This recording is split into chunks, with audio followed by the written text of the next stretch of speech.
예, 2부 말씀을 시작하겠습니다.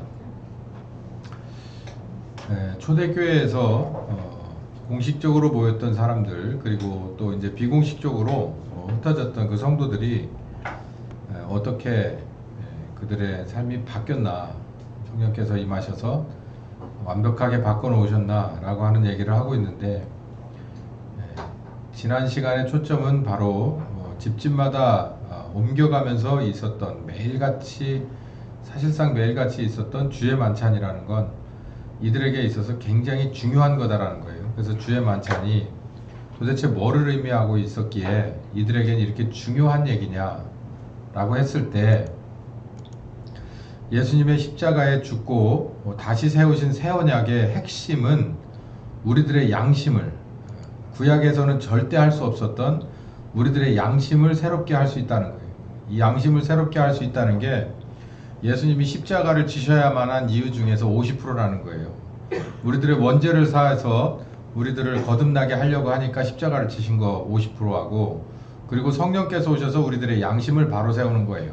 그러니까 십자가에 죽으셨던 이유 중에 어찌 보면 정말 지루할 수 있지만, 그러나 반드시 해야 될 일이 이 양심을 새롭게 하는 거고 행동을 바꾸는 일입니다. 이게 바로 예수님이 십자가에 죽으신 이유였기 때문에 이 점을 기념하라 했고 이 점을 전하라고 한 거예요. 지금 우리나라에 지금 있는 이 많은 일들은요, 교회가 교회 위치를 제대로 지키지 못하고 신자가 하나님의 뜻대로 온전하게 알곡되지 못해서 된 일인데, 그 핵심엔 이게 있는 거예요. 우리가 초대교회 사람들을 겉으로만 알았다 이거죠. 주의 만찬을 겉으로만 알았다는 거예요. 이들에게 그냥 있는 이 주의 만찬이 중세 때 교회를 개혁하고자 했을 때 뭐 그 안에 뭐가 임재를 하냐 안 하냐, 그러니까 기념설이냐 아니면 그냥 떡만 주고 잔은 안 주고 하는 이런 아주 1차적인 데서 착안을 했다면 그들도 못 본 거예요. 뭘 못 봤냐면 이 안에는 예수님의 십자가에 죽고 부활하신, 그리고 명하신 이 기념하는 예식 안에는 우리들의 양심을 깨끗게 하기 위한 예수님의 십자가라고 하는 그 어마어마한 뜻이 그 안에 들어가 있었고, 그것을 기념하고 그것을 전하기 위해서 매일같이 이 예식을 하라고 한 거예요. 그래서 그 점을 명심하고 요 말씀을 여러분들이 잘 기억하셔야 됩니다. 우리들의 살 길이 여기 있어요. 영적인 살 길도 여기 있고, 그리고 인간적으로 지금 있는 이 나라의 문제를, 또 여러분 개개인의 문제를 해결하는 것도 다 이 안에 들어 있습니다. 복음은 만능 열쇠인데 그 복음의 핵심이 바로 우리들의 양심을 새롭게 하는 성령께서 오신 바로 그 얘기를 말하는 겁니다. 그래서 이걸 기념하라는 거예요. 뭘 기념해? 성령께서 오셔서 우리의 양심을 새롭게 하기 위한 예수님의 살이고 예수님의 피다. 이걸 기념하라는 거예요. 그러니까 기념식에 뭐 해요? 외우기도 하고 거기에 직접 참여해서 움직여 보기도 하고 독후감도 쓰고 웅변대회도 하고 온갖 것들을 다 하잖아요. 그것처럼 무슨 수단과 방법을 가리지 않고서라도 가장 중요한 핵심이기 때문에 우리에게 기념하라고 한 거예요. 모일 때마다 하라고 한 겁니다. 그 점을 명심하셔서 우리는 이거를 주의 만찬과 연결해서라기보다는 성경 공부 스타일로 아버지와 아들과 성령의 침례에 관한 이런 말씀을 카테고리로 공부를 했습니다. 그것이 바로 예수님의 명령하신 이 주의 만찬 안에 들어가 있는 거다. 그래서 초대교회 사람들이 이 예식을 행했고, 그리고 실질적으로는 겉으로는 예식을 해서 분병분잔에 끝났겠지만 이들에게는 바로 예수님의 십자가에 죽고 부활하신 것이 성령님에 관한, 임재에 관한 것이 우리를 새롭게 하는 것이다 라는 것을 잊어버리지 않았고 기념했고, 잊어버리지 않게 기념했고 그리고 전했다는 거예요. 그러려고 이 집으로 뭉쳐다니고 저 집으로 뭉쳐다녔다는 거예요. 뭐 요즘에서는 거의 상상할 수 없는 게, 그리고 또 권하지도 않죠, 교회에서. 왜냐하면 서로 융합되기 어려운, 서로 이렇게 칼날과 바늘 같은 사람들인데 서로 잘 지내본다고 하는 거는 한 며칠, 몇 달이고, 그리고 자기네들이 뭔가 계산 속이 틀리면 그 사람들 누구 하나는 교회를 나가거나 둘 다 나가거나 그러잖아요. 그러니까 교인들끼리 서로 뭉쳐다니는 걸 서로 썩 권하지 않아요. 그게 뭐 성경적이 아니라서가 아니라 성경적은 반대, 성경적으로는 그게 맞지만 그렇게 할 만한 수준이 안 되기 때문에 그래서 신방전도사가 있고 뭐 이제 이런데요. 뭐 그건 이제 너미교회 얘기고 어쨌든 이 사람들은 초대교회 원형의 이 교회 사람들은 이걸 기념하기 위해서 또 이걸 전하기 위해서 이 집으로 몰려다니고 저 집으로 몰려다니면서 주의 만찬도 하고 그리고 애찬도 나눴다 이 얘기입니다. 전하는 데는 두 가지 방법이 있어요. 하나는 말로 전하는 게 있어요. 뭐 이건 아주 누구나 다 알고 쉬운 방법이죠. 그리고 행동으로 전해주는 게 있습니다. 말로 전하는 건 가르쳐 지키게 하라고 그랬는데 말로 가르쳐 주는 것이 있고 또 행동으로 가르쳐 주는 게 있는데 이 두 가지가 같이 병행되는 것이 맞습니다. 말로 가르쳐 주는 건 굳이 말할 필요가 없겠고 행동으로 가르쳐 주는 것은 뭐냐는 건데 예수님도 그랬죠. 너희의 착한 행실을 보고 하늘에 계신 너희 아버지께 영광을 돌리게 하라. 그러니까 니네 행동을 보고서 뭔가 올바른 것을 판단하고 결정하고 이렇게 본받게 해라. 그래서 하나님이 영광을 받게 해라. 이제 이 얘기예요. 근데 여기 이제 초대교회로 다시 돌아가서 그 시점으로 돌아가서 이 사람들이 전혀 바뀌었어요. 그래가지고 담대해지고 그리고 이 집 저 집으로 몰려다니면서 주의 만찬도 꺼리낌 없이 하고 이 주의 만찬이 뭐를 의미하는지 성령께서 나와 어떻게 함께 하셨는지 내가 어떤 그 장애물이 있는지 뭐 이런 것들도 서로 얘기하여 가면서 이게 바로 성령께서 우리에게 오신 이유와 그리고 목적이었구나라고 하는 것을 더 이렇게 발전시키고 더 극대화시키기 위한 이런 일을 아주 자신감 있게 꺼리끼지 않고 했는데 그렇게 되는 데에는 말로 가르쳐 주는 것도 있고 뿐만 아니라 행동으로 가르쳐 주는 것도 있다는 얘기입니다. 자, 이거를 또 어떻게 가르쳐 줘야 되나? 이거 참 말로 한다는 게 참 어려운데요. 행동으로 가르쳐 주는 건 말로 표현하기 어려워요. 그러니까 이런 거예요. 제가 여기에 이렇게 있잖아요. 주일날 아침부터 있어요. 근데 눈에 안 띄어. 근데 제가 유난히 4층에서 안 나오는 날이 있어요. 뭔가를 준비하든지 뭐 어쩌고 해가지고 안 나오는 날이 있어요. 그렇다고 교회가 흐트러져요? 목사님 어디 계셔? 요즘 아침에 안 보이시네? 뭐 이쯤 나오실 때 안 됐나? 근데 4층에 계셔. 말씀 좀 늦게 받고 나오나 보지. 그러면 교회가 흐트러져요? 막 저기 밖에서부터 저 5층 막 주방이고 어디고 막 다 흐트러집니까? 3층 교육관 다 흐트러져요? 안 흐트러지죠. 더 궁금해지죠. 왜 안 내려오나? 이 양반 도대체 저 안에서 뭐 하고 있나? 가보라고도 못하고 아마 제가 뻔히 아는데 가보라고도 못해. 아마 사모님한테 카톡 김신영 집사 그것만 할 뿐이지 목사님이 저기 딱 문 닫고 들어가서 안 나오면은 교회가 바짝 긴장을 하겠죠. 이 양반이 도대체 무슨 얘기 들고 나오려고 이러나. 예배 시간 지났는데도. 근데 제가 만약에 여기에 없고 미국을 갔어요. 그래서 이 양반이 한 달도 아니야. 한 1년 예정, 아니 기한이 없어. 그럼 어떻게 될까요? 어떻게 될 것 같아요? 또 어떤 집사 계속 카톡 옆에 있는 집사도 계속 카톡 응? 그겁니다. 행동으로 가르쳐주는 그걸 소위 말해서 세상에서 포스라고 하죠. 포스. 사랑방에 아버지나 할아버지가 하고 담뱃대 탕탕 때려가면서 뭐 이렇게 글을 읽거나 뭐 이렇게 해서 그냥 그런 소리만 나도 그 집은 저 문간에서부터 저 후에 내리기까지 질서정연하게 움직여요. 왜요? 모습이 안 보이는데도 할아버지가 계시고 아버지가 계셔. 사랑방에 제 위치를 지키고 있어. 우리도 마찬가지예요. 우리도 내가 어느 집사 혹은 어느 장로, 어느 목사, 뭐 아니면 어느 성도, 근데 저 양반하고 뭔가 한 짝이 돼가지고 뭔가를 하면은 일단 마음부터 편해. 저 양반이 완전히 거기에 대해서 고수기도 하지만 처음엔 좀 이해하지 못하지만 저 양반이 하자는 대로 하면은 일이 돼. 이게 이게 한 번이고 두 번이고 한 세 번쯤 되면 눈치 빠른 사람은 이제 아하 이게 내가 저 사람을 좀 배워야 될 게 있겠구나 라고 하는 걸 아는 거예요. 그러니까 제가 데려다 놓고 이보세요. 첫 번째 저를 따라와야 할 이유 1번.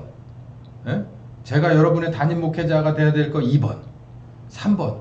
뭐 이렇게 설교를 했다 칩시다. 제가 어디 초빙을 받았는데 설교자로 그래서 담임 목사 구한다고 가서 제목이 그거야. 내가 땡땡 교회 담임 목사가 되어야 될 이유 10가지. 이렇게 해서 설교를 했다고 쳐봐요. 전 절대 그렇게도 안 하겠지만 그게 말로 됩니까? 한 번, 두 번 봐서 돼요. 여러 차례 보고 쓴 경험도 하고 단 경험도 하고 많이 해봐야 아하 저 양반이 말 안 하고 있어도 이 상황을 모르는 게 아니었구나 라고 하는 것도 경험하고 이러저러한 것을 다 경험해봐야 울타리가 생기고 그리고 화살표가 그려져서 이 행동으로 전하는 게 그거예요. 사람들이 여기저기 모여 다녀요. 말로는요 하나님의 나라도 10번 지었다가 인테리어도 바꾸고 막 별짓을 다 할 수 있습니다. 근데 다 소용없는 거예요. 다 소용없는 거고 아주 그 상황에 적절한 행동으로 그 과정을 뚫고 나가는 그리고 결과를 내는 모습을 보이는 것이 가장 중요합니다. 그래서 예수님의 구속을 예수님의 대속과 구원의 십자가를 그 핵심을 전하는 데에는 말로 전하기도 하고 이렇게 뭐 예식으로 하기도 하고 그러니까 성령님에 관한 얘기를 어떻게 영을 말로 표현을 합니까? 말로 표현 못해요. 그거 한계가 있어요. 그러니까 뭘로 전해줘야 되냐면 행동으로 전해줘야 되는데 행동으로 전하는 건 말이 아닌 행동으로 전하는 건요. 그 사람이 하고만 같이 있으면 뭔가가 느껴지는 그 뭔가가 있어요. 그게 그러니까 성령께서 우리에게 오시면 능력이에요. 능력. 권능으로 힘으로 느껴지거든요. 아픈 사람에게 우리 주님이 오시면 무엇으로 느껴질까요? 무궁한 생명의 능력입니다. 두려운 자에게 성령께서 오시면 무엇이 될까요? 평안이죠. 가난한 자에게 우리 주님이 오시면 뭐가 될까요? 인내가 되고 희망이 되는 거예요. 그것처럼 우리도 우리가 어느 정도 이렇게 큰 사람이라면 우리를 이렇게 주변으로 풍기는 포스가 있는 거예요. 그 행동으로 전해주라는 거예요. 그걸로 전해줘야지. 그렇지 않고 이 말로 전하는 것은 얼마든지 탑을 쌓았다 한 번에 무너뜨릴 수도 있고 한 거예요. 이 점을 초대교회 사람들은 전했다라고 하는데 굳이 말뿐만 아니라 행동으로도 그들은 전했다. 그랬기 때문에 세상 사람들은 교회를 무서워했고 신자들을 가까이 하기엔 두려워했지만 그러나 그들은 항상 칭송을 받은 사람들이었다. 제가 이렇게 설교를 했죠. 이 애찬에 관한 겁니다. 같이 모여서 먹는데 식사를 위한 식사. 그러니까 한 끼 때우려고 하는 식사를 같이 굳이 교인끼리 뭉쳐서 먹을 필요는 없어요. 근데 같이 그냥 어디가 그래도 식사를 어떻게 교인들하고 같이 하는 게 좋지. 세상 사람들 뭐 오케이. 그러니까 같이 먹는 거 오케이 좋은데 그런데 무엇을 먹고 마시다 하더라도 우리가 주의 영광을 위해서 하는 것이 좋습니다. 그러니까 회사에서 열심히 하던 일을 집으로 가지고 오는 것을 싫어해요. 집에 있는 사람이 싫어하고 본인도 싫어합니다. 그런데요, 진짜 내가 회사를 사랑하는 사람이면 집에까지 일을 가지고 와요. 뭐 보람이가 집에까지 일을 갖고 잘 와요. 그래서 교회도 잘 안 나와서 그게 문제지. 하여간 일거리 가지고 집에 오는 데는 선수야. 언젠가 저 사장님이 잘 키워줘야 될 것 같은데 이 세상이라서 문제예요. 하나님의 일을 그렇게 하면 하나님은 엄청 키워줍니다. 집에까지 가지고 들어오면. 우리가 그냥 음식을 먹고 즐길 시간에도 항상 뭐가 있어요? 하나님의 나라와 하나님의 뜻이 있다면 하나님은 아는 거예요. 착하고 충성된 중에 야, 넌 진짜 먹든지 마시든지 사생활이 없구나. 에? 항상 이 생각이 머릿속에서 떠나지 않냐? 누구처럼요? 아버지와 아들과 성령님이 우리 생각이 떠나지 않는 거예요. 주무시지 않고 졸지 않는 것처럼 우리도 그래야 되는 거예요. 아들이 아버지 생각을 했고 아버지가 아들 생각을 하면서 밥 먹는 것도 잊어버리고 주무시는 것도 잊어버리듯이 우리도 그렇다는 거예요. 그러니까 여러분도 식사하는 시간도 내는 거예요. 식사하는 시간에도 마음이 그리고 이 식사 교제하는 시간에도 언제든지 주의 죽으심과 다시 부활하심을 성령께서 오셔서 우리의 양심을 깨끗하게 하시는 그것을 전하는 거예요. 그리고 그것을 위해서 밥을 먹는 거예요. 그게 우리가 해야 될 일입니다. 네. 고린도전서 15장에 보면 그 얘기죠. 무엇을 너희가 먹든지 마시든지 다 하나님의 영광을 위해서 해라. 이 바울은 경기장에서 뛰는 사람처럼 이렇게 말했어요. 내겐 쉬는 시간이 없는 거예요. 이게 바울이 말하는 거예요. 내겐 쉬는 시간이 없다. 마치 나는 지금도 100m를 달리기를 끝까지 최선을 다해 전력 질주를 하는 것처럼 주님 오라고 하는 데까지 끝까지 이렇게 열심히 달려간다. 나는 예수님을 본받아 그렇게 달려간다. 그래서 내게 주어진 사람들에게 구원을 전하기 위해서 그렇게 달려간다. 이런 얘기를 한 거죠. 네. 저희로 구원을 얻게끔 해줘라. 먹든지 마시든지 이 시간도 아껴서 이렇게 해라 라는 얘기입니다. 하나님의 영광을 위한 식사. 그리고 이 사람들이 하나님을 찬미했다. 애찬도 나누고 그리고 하나님을 찬미했다. 이것은 그냥 곡조 있는 그런 기도에 해당하는 우리가 CCM을 부르는 그 정도 수준의 것이 아니에요. 이건 그게 아니고 저는 좀 다른 각도에서 여러분 말씀드렸죠. 아버지의 뜻대로 자기 포지션을 잘 지키는 그 사람이 바로 찬미인 겁니다. 그래서 창세기 2장에 그렇게 말씀드렸잖아요. 에덴을 설정하셨어요.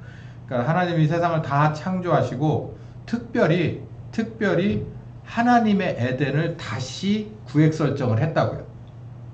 그래서 이렇게 딱 정해놓으신 이 창세기 2장의 에덴 동산의 창조에 관한 스토리는 우리 개개인들에게 중요한 거예요. 우리 모둠은 창세기 1장의 창조고 우리 개인의 창조는 창세기 2장을 읽어보면 알 수 있어요. 거기에 보면 누구를 위해서냐면 물론 하나님을 위해서 설정됐지만 사실은 그 가운데 누가 있냐면 바로 아담이 있고 하와가 있습니다. 이 아담이 있고 하와가 있고 그리고 주변에 뭐 강이 4개가 흐르고 또 뭐 실과들이 있고 과실들이 있고 뭐가 선악과도 있고 뭣도 있고 다 있게끔 이렇게 해서 구획을 정해서 그 안에 다 세팅해서 집어넣고 아담과 하와를 가운데다 딱 놓으신 이유는 어항을 한번 만들어 보시거나 화분을 만들어 보신 분들은 아실 거예요. 제 아들놈이 어쩌다가 어항에 아주 미쳐버린 적이 한 번 있습니다. 그래가지고 어항을 사다가 놨어요. 제법 큰 어항이에요. 우리가 혼자 들기도 어려운 어항을 사다 놨어요. 그래가지고 퇴근해서 들어올 때마다 거기다가 뭘 갖고 들어와요. 그래서 뭐 처음에 보면 뭐 이해도 못할 거를 막 갖고 들어와. 그러니까 바닷물에 어항을 만드는데 그게 복잡하더라고요. 그래서 뭐 바닷물처럼 만들어주는 약품도 가지고 들어오고 뭐 거기다 까는 모래 무슨 뭐 산호 조각 뭐 이런 거 다 가지고 들어오고 나서 그 무슨 물고기지 그 이렇게 줄 이렇게 간 물고기 나는 이런 니모 그거를 사가지고 들어오는데 애가 막 얼굴이 활짝 펴가지고 들어와요. 그래가지고 그걸 갖다 여기다 풀어주고서 계속 그걸 쳐다보고 있더라고. 그래서 결국은 나중에 파장됐습니다. 파장돼가지고 지금도 어디 차고 어디에 이게 흉측하게 다 벌어져 있는데 그걸 만드는 과정을 제가 이렇게 보면서 그 생각이 들었어요. 아, 창세기 2장에 하나님도 이런 마음을 갖고 만드셨겠구나. 이렇게 일단 구획을 딱 정해놓고 그리고 강도 이렇게 4개가 이렇게 막 겹쳐 이렇게 해가지고서 흐르게 만들어 놓고 그 디자인을 다 하신 거예요. 다 하시고서 거기에 꼭 맞는 아담을 가져다가 만들어 놓고 그리고 혼자 있는 거 보니까 그래. 그러니까 우리 애도 그러더라니까. 이 한 마리 갖다 놓으니까 좀 거시기 하니까 또 그 다음 날인가 가더니 얼른 가가지고 한 마리 더 갖다 놓더라고. 그러니까 훨씬 제가 봐도 보기가 좋더라고요. 야, 이게 성경이 참 이런 거구나. 그래서 이렇게 갖다 놓고 또 이제 옆에다 무슨 뭐 해초 뭐 이런 것도 놓고 그 비싼 산호도 살아있대. 막 몇백 불씩 주는 거를 그걸 막 덜컥덜컥 사다가 갖다가 이렇게 놓고 그거를 막 한참 쳐다보고 있어요. 밤늦게까지. 그러고 막 인터넷 찾아보고 뭘 어떻게 해줘야 될지를 막 고민하고 있어요. 그러니까 갖다 놓고 보기에 좋은 거예요. 하나님 보시기에 좋았더라. 그러니까 제 아들 보기에 좋았더라요. 근데 그건 제 아들의 에덴이니까, 어항이니까. 근데 우리들 한 사람 한 사람이 바로 하나님이 원하는 에덴에서 하나님 보시기에 좋은 이 세상 모든 걸 만들었지만 그 가운데서 더 특별하게 나라는 사람을 위한, 나라는 아담을 위한, 하와를 위한 동산을 딱 만들어 놓고 이렇게 저렇게 하고 자식 주고 뭐하고 이렇게 해서 어떤 직장에서 밥 먹고 살고 아내는 어떻게 해서 하게끔 하고 다 이렇게 계산해 놓고 그대로 움직이는 것이 하나님 보시기에 너무 좋은 거예요. 하나님을 찬미한다는 건 아버지 뜻대로 되는 거예요. 그 가운데서 강은 강의 역할을 하고, 그리고 짐승은 짐승의 역할을 하고, 나무는 나무의 열매를 맺고, 그리고 남편은 남편의 위치에 서 있고 아내는 아내의 위치에서 제대로 하나님이 원하는 남편의 말을 하고 남편의 행동을 하고, 아내의 말을 하고 아내의 본분을 지키고, 자녀는 자녀로서의 본분을 지키는, 그걸 이렇게 볼 때마다 하나님은 뭘 받냐면 그 무엇보다도 더 기뻐하는 거예요. 그 기쁜 것을 받는 거예요.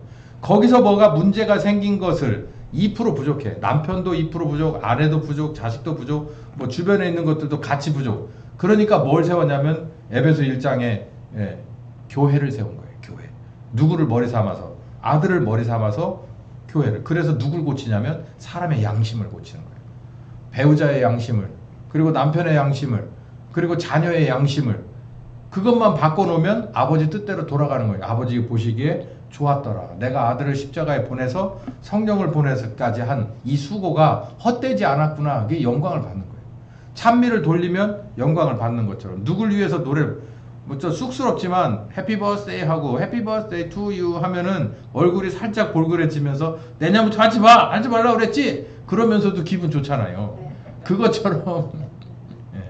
그것처럼 하나님 앞에 찬미는 우리가 우리 있을 포지션에서 제대로 위치, 그리고 잘못된 사람 중에서 이렇게 다시 새롭게 예수로 말미암아 성령님으로 말미암아 우리 양심이 바뀌고 행동이 바뀌는 모습을 보여드릴 때 그냥 입이 이만큼 걸리는 거예요. 하나님이 아이고야, 내가 진짜 내 아들 십자가에 보낼 때는 너무너무 힘들었는데 내가 이 모습을 보니까 내가 얼마나 아름다운지 모르겠다. 이게 바로 초대교회 사람들이 하나님을 기쁘게 했던 온전한 찬미입니다. 가정이 바뀌는 거예요. 가정이. 우리 평양 부흥 운동 일어난 그 뒤에 가정의 변화를 말씀드렸죠. 신분이나 이런 거에 대해서 개념이 없어졌어요. 이 사람들이. 그때만 해도 언제입니까? 뭐 구한말이잖아요. 구한말. 그러니 뭐 조선왕조 500년 피 속에, 유전자 속에 박힌 반상의 도리와 법칙이 그들에게 가득 차 있었을 텐데, 이들이 회개하고서 복음을 믿고 나와서 밖으로 나오고 나서 이제는 이거 없는 거예요. 없어. 최소한 교회 안에서, 내가 있는 이 에덴 안에서는 그런 거 없어. 그래서 싹 없애버리는 거예요. 남들이 봤을 때 저거 완전히 저거 나쁜, 저런 수가 있어? 그러면서도 저들의 행동이 틀리지 않았다는 거죠. 그런 모습을 보여준 것처럼 우리도 마찬가지예요. 그렇게 자기가 있어야 될 포지션에서 아버지의 뜻대로, 만약에 잘못됐다면 성령으로 말미암아 고쳐지는 모습이 보이는 게, 그게 진정한 찬미를 드리는 거다라는 말씀을 제가 지난번 설교에서 드렸죠. 이사야 43장에 이 백성은 내가 나를 위하여 지었다. 나를 위해서, 내 기쁨을 위해서, 내가 영광 받기 위해서, 나의 이름이 드높아지기 위해서 지었다. 나를 찬송을 부르게 만들었다. 이 찬송이 곧 CCM에만, 입으로 발린 찬송에만 있는 것이 아니라 아버지의 뜻대로 되는 것이, 아버지가 계획한 대로 완벽하게 이루어지는 것이, 혹시 중간에 착오가 있고 딜레이가 있었지만 다시 원위치가 돼서 아버지의 뜻대로 완성되는 모습을 보여주는 것이, 그게 바로 우리가 드릴 수 있는 진정한 찬양이다, 찬미다 라는 말씀을 드렸습니다. 자, 이제 여기까지 제가 준비한 설교는 여기까지 이제 다 끝났습니다.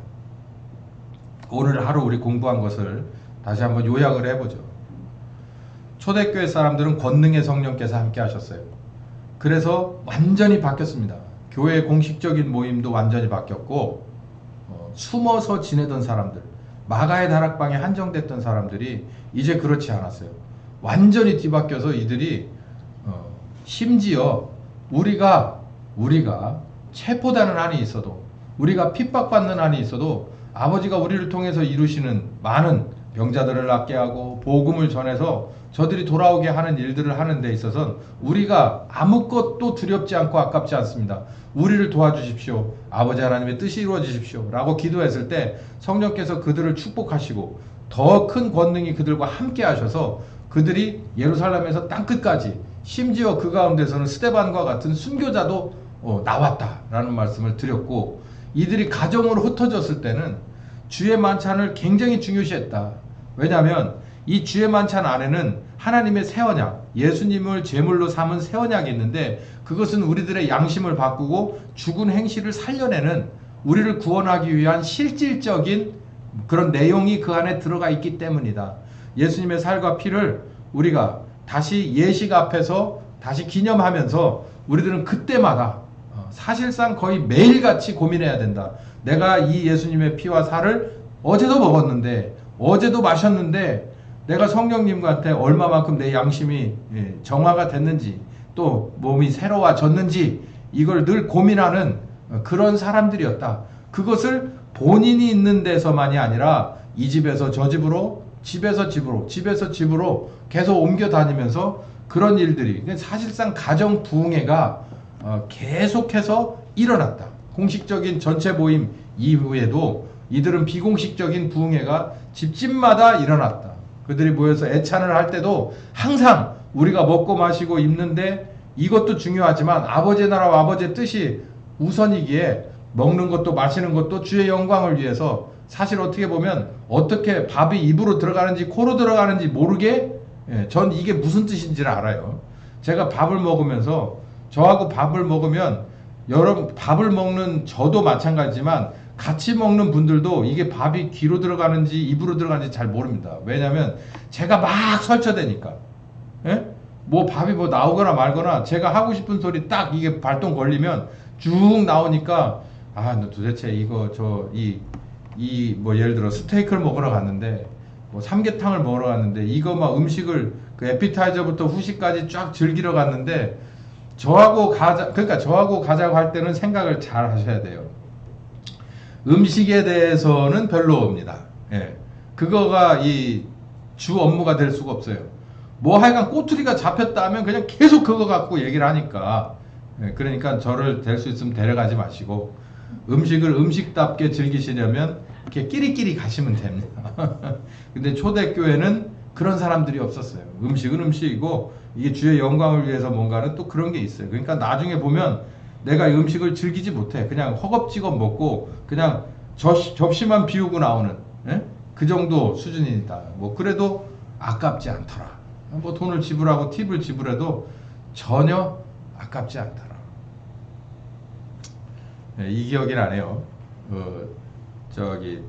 우리 손집사님 아는 분들이 저희를 그 미국에 있을 때 초청을 했어요. 한 2번 해주셨습니다. 그래서 한 번은 이렇게 유명한 그 스테이크하우스에서 스테이크를 사줬고, 또 한 번은 또 이렇게 월남 음식을 이렇게 사주셨는데, 저는 뭘 먹었는지가 기억이 안 나요. 지금도. 뭐라고 했었는데 하나도 기억이 안 나요.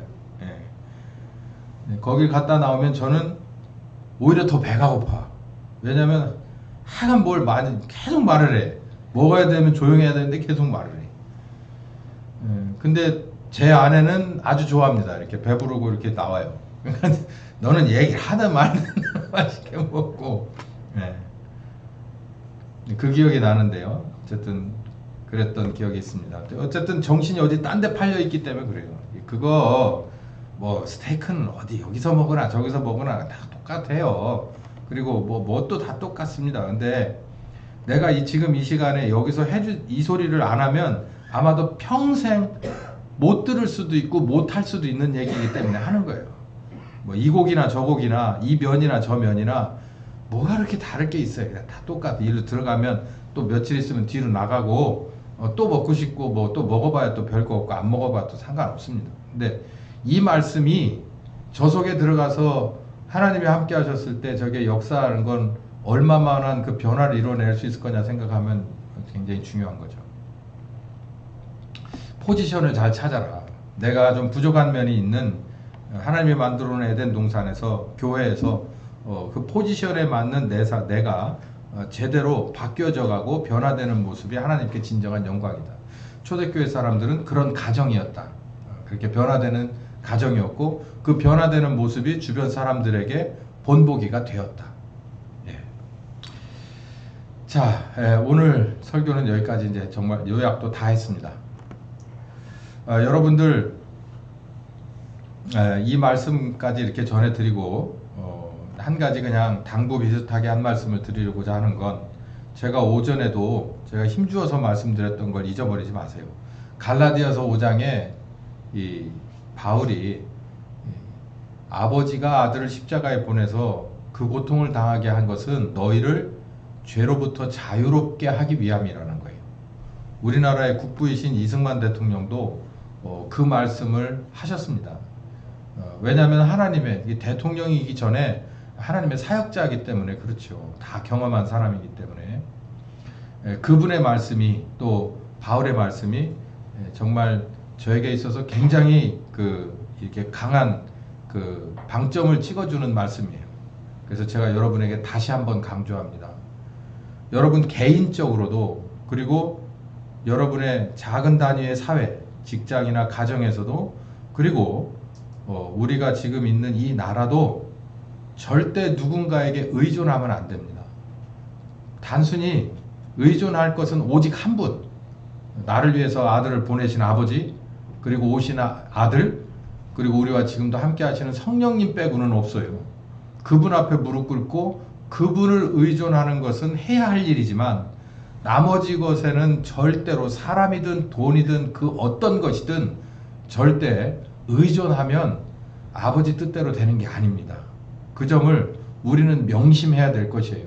그래서 우리 교회, 그리고 여러분들은 지금 있는 이 상황을 영적으로 먼저 꿰뚫어보고 분별할 줄 아는 여러분이 되셔서, 모든 역사의 수레바퀴는 예수님 손에 달렸고, 예수님이 원하시는 그런 눈높이에 맞는 교회와 개인들이 우리가 된다면 우리나라를 끼고 돌 수밖에 없어요. 역사가 그래왔습니다. 역사가 우리나라를 끼고 돌 수밖에, 하나님이 우리나라를 끼고 돌 수밖에 없게 만들어버렸어요. 이승만 대통령이 그랬고, 그 안에 있었던 교회들이 그랬어요. 성령께서 오셔가지고 일하실 때 거기에 헌신한 사역자들과 교회들이 우리 대한민국을 끼고 돌 수밖에 없게끔 만들어버린 거예요. 우리도 마찬가지입니다.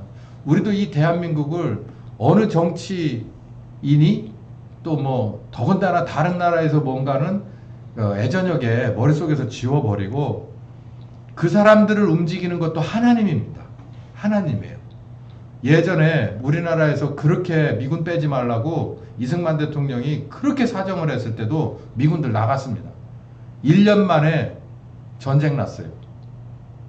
그리고 나서 미군들이 여기 있어야만 될 이유를 우리 이승만 대통령이 음으로 양으로 그리고 자연스럽게 말로 아니면 행동으로 잘 보여줬습니다.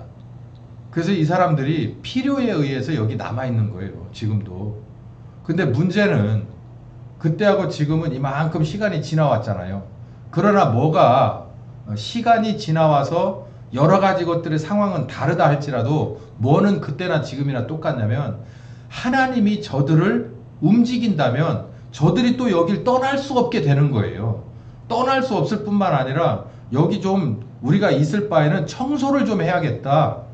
이렇게 감염된 사람들 좀 이렇게 정리정돈 해버리고 청소 좀 해야겠다라고 맘먹으면 우리가 우리 손으로 안 해도 너미 손 가지고도 청소할 수 있습니다. 지금까지 우리나라가 그런 귀한 은혜를 입었던 나라예요. 미국이 와서 우리나라 휴전선 지켜줬잖아요. 공중도 지켜주고 바다도 지금도 지켜주고 있잖아요. 물론 우리가 선한 양심으로 성령님과 동행해서 온전하게 하는 교회들이 지금껏 많이 왕성해졌다면, 지금도 미국은 우리들의 이 지켜주는 사람들이 돼가지고 저기를 하겠지만, 지금 저 사람들이 해야 돼 말아야 돼 이러고 있잖아요.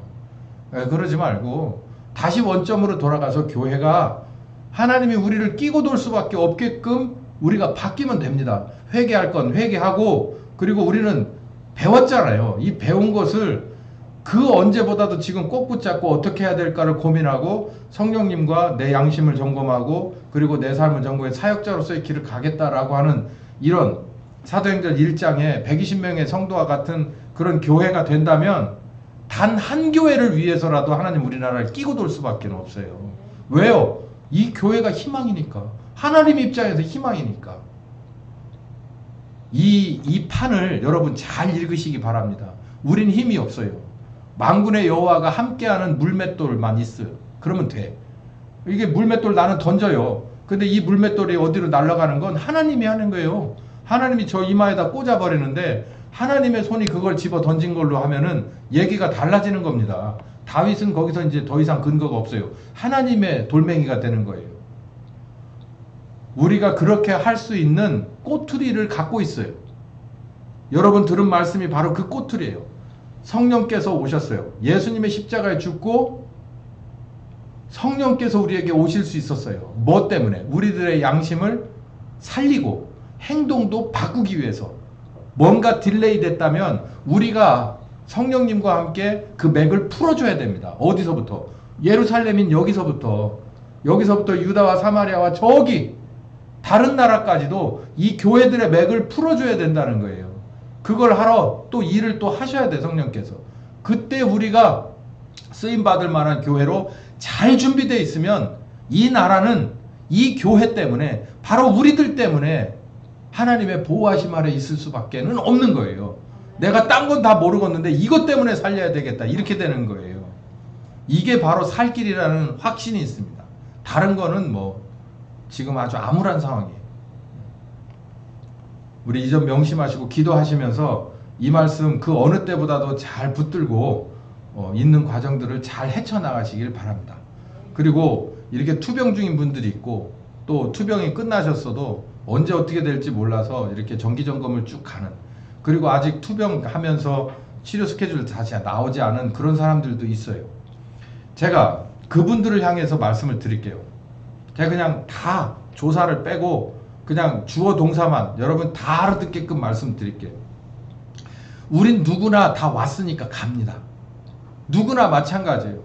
그리고요, 어떤 그 병원에서 뭐 아무리 뭐 600만 원짜리 700만 원짜리 했어도요, 그 항암 그 저기 하는 사람들 그 커뮤니티 들어가 보면 작년까지만 해도 내가 얼마짜리 건강검진 받았는데 오늘 사기랍디다, 이런 사람들 비일비재해요. 예? 그게 하나님의 스캔이 아니라 사람의 스캔은 그거밖에 안 돼요. 그러니까 하나님이 스캔해달라고 기도하는 거예요. 그걸 의사가 보게 해달라고 기도하는 거예요. 그래야 치료가 되니까, 확실한 하나님의 치료가. 사람과 기계에 의존하는 것은 정말 어리석은 일입니다. 하나님을 의존해야 돼요. 하나님을. 그러니 우리들은 누구나 다 대부분 병으로 하나님의 부르심을 받거나 아니면 사고로 부르심을 받거나 병 안에는 치매도 있고 그보다 더 추한 우리들의 마지막이 있을 수도 있어요. 저는 이렇게 기도해요. 하나님, 그렇게 하지 말아 주십시오. 저는 쓰임 받을 때까지 쓰임 받고 그리고 한 번에 갔으면 좋겠습니다. 비행기 사고 어떨까요? 엊그제 미국에서 비행기 펑 하니까 다 죽었잖아요. 그거 깨끗하니 괜찮지 않겠어요? 예? 왜 싫으세요? 별로예요? 뭐 말이 굉장히 많아지네. 예. 저는 그것도 가만히 여기서 앉아서 기도하는데 하나님 펑 괜찮을 것 같은데요. 불빛 번쩍하고 나더니 끝. 예? 그냥 스위치 딱 끝. 치매로 막 어디 이 요양병원 저 뭐 응급실 뭐 이런 데로 돌아다니는 거 그거 원하세요? 안 죽고 사셔요? 백수하시게? 요즘 백수 시대라고? 자식들이 어떻게 봐요?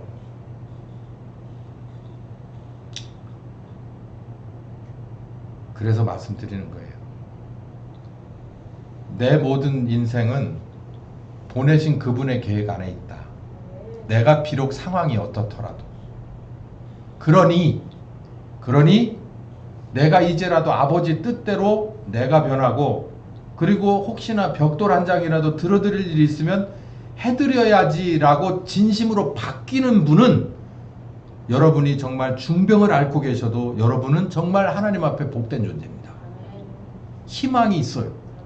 그렇지 않고 이리 빠져다니고 저리 빠져다니고 이 말을 해도 뺀질 저 말을 해도 뺀질 하는 분이 정말 잘 지키고 보존하셔서 150을 살아셨어도 하나님 앞에 갈 때 진짜 징글징글하게 끈질기게 하여간 정말 그렇게 해서 갔어도 객관적인 인생도 그렇고, 그리고 하나님이 보실 때 평가했을 때 어떻겠냐는 겁니다.